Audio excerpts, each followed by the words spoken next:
ძლიერი ხანძარი იყო თბილისში ბორჯომის ვაგზლის მიმდებარე ტერიტორიაზე. ცეცხლით 15,000 კვადრატულ მეტრ ფართობზე გავრცელდა, რადგანაც დაიწყო საყოფაცხოვრებო და პროდუქტების ბაზრობა.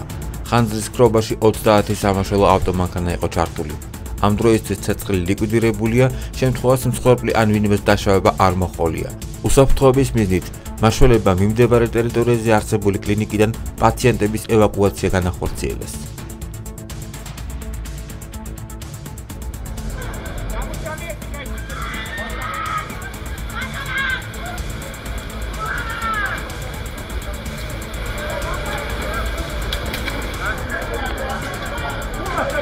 ხანძარი გავრცელებული იყო ბორჯომის ვაგზლის მიმდებარე ტერიტორიაზე, სავაჭრო ქართზე. მეხანძრე მაშველების მიერ დროულად მოხდა რეაგირება, დროულად გამოცხადდნენ ადგილზე ჯგუფები. დაახლოებით ხანძრის ქრობაში ჩართული არის 30 სახანძრო სამაშველო ავტომანქანა, ასევე პირადი შემადგენლობა. მეხანძრე მაშველების დროული რეაგირების შედეგად მოხდა ხანძრის ლოკალიზება და ლიკვიდაცია. ამ ეტაპზე ხანძარი ლიკვიდირებულია, მიმდინარეობს ხრჩოლავი კერების დამუშავება.